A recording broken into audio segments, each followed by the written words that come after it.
Welcome to the Global Reader. Today, we ascend to the highest point on Earth to tell the story of Tenzing Norgay, the man who, alongside Edmund Hillary, achieved what had been deemed impossible, the first successful ascent of Mount Everest. This is a tale of unparalleled endurance, cultural fortitude, and the triumph of the human spirit over nature's most formidable extremes. This narrative is centered on the relentless pursuit of a dream in the harshest environment imaginable. Our English learning focus is on vocabulary for extreme environments. You will master words like altitude, crevasse, blizzard, acclimatization, and gale-force winds, the essential lexicon for describing mountains, cold, and danger. By the time we're at the summit, you will have internalized the language to describe any perilous, high-stakes adventure. Chapter 1. The formative peaks of a young Sherpa. Tenzing Norgay was born around 1914, possibly in the Khumbu region of Nepal, closet of the shadow of Mount Everest.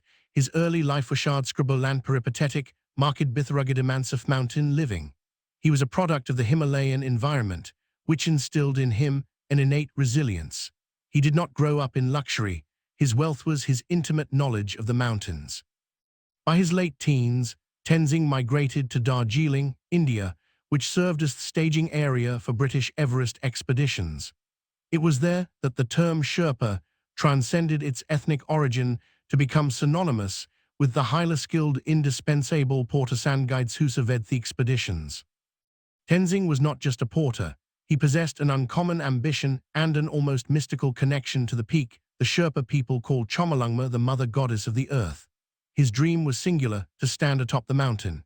He learned the technical skills, the art of rope travel across glaciers, and the essential principles of altitude sickness avoidance. His apprenticeship was long and arduous. Before 1953, Tenzing had participated in 6 major Everest expeditions. He had endured punishing cold, navigated treacherous icefalls, and often been the sole person responsible for the lives of others. Each failure only served to sharpen his resolve, preparing him for the ultimate ordeal. Chapter 2. The precarity of the death zone. The higher reaches of Everest, typically above 8,000 meters, 26,000 feet, are known as the death zone. This title is not merely dramatic. It is a clinical description of an extreme environment where human life cannot be sustained for long. Our vocabulary focus becomes critically important here. Atmospheric pressure. The air density at this altitude is so low that the atmospheric pressure is insufficient to evacuate oxygen into the bloodstream, even with supplemental oxygen. The body begins to die slowly. Temperature extremes. The temperatures regularly drop, creating an omnipresent threat of frostbite and hypothermia. Weather volatility. The weather is notoriously capricious. A clear sky can turn into a blinding blizzard within minutes, often accompanied by gale-force winds that can tear climbers from their holds. The 1953 British expedition, led by Colonel John Hunt, was a massive, carefully planned undertaking. Its primary objective was to conquer the unforgiving summit. The expedition relied heavily on acclimatization, a slow, multi-week process of living at increasing altitudes to allow the body to adapt to the decreasing oxygen levels.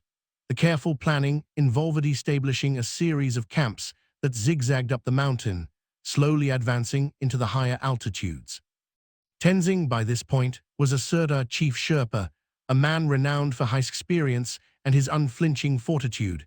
He was assigned to a small, elite summit team, which eventually paired him with the New Zealander Edmund Hillary. Their bond was forged in the crucible of shared hardship. Chapter 3. Navigating the treacherous labyrinth. The journey through the Khumbu icefall, a massive, constantly shifting glacier, was one of the first and greatest technical challenges. It is a chaotic maze of unstable ice towers, seracs, and deep hidden cracks, crevices. To safely pass, the teams had to construct and maintain elaborate rope and ladder crossings, effectively building a temporary bridge over the void. Above the icefall, the climbing moved into the western Khum, pronounced Khum, a vast, sun-scorched basin. Here the challenge was intense solar radiation reflecting off the snow, causing extreme dehydration and snowblindness if proper precautions were not taken. The teams then had to climb up the towering Lhotse face, often described as a wall of blue ice, which required the arduous task of fixing thousands of feet of climbing rope. After weeks of labor, the team established Camp IX at 8,500 meters, a tiny exposed shelter on the South Col. This was their final staging post before Earth's summit push. Tenzing and Hillary were part of the final successful duo. Their mission was simple: to secure the final route and reach the pinnacle. On May 28, they moved from Camp IX to a small bivouac at 8,500 meters, spending a long, terrible night inside a tent, struggling against the thin air and biting cold. Their sleep was fitful, their bodies were starving for oxygen. Every breath was a conscious effort, a fight against the lethargy induced by the altitude.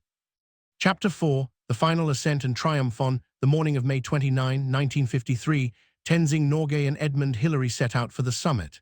The conditions were brutal. They were battling gale-force winds and dangerously low temperatures. Their visibility was often obscured by swirling clouds and snow. They moved slowly, heavily burdened by their oxygen tanks and thick, insulated gear designed to protect them from the extreme cold. The most critical obstacle they faced was a sheer rock face near the summit, now famously known as the Hillary Step.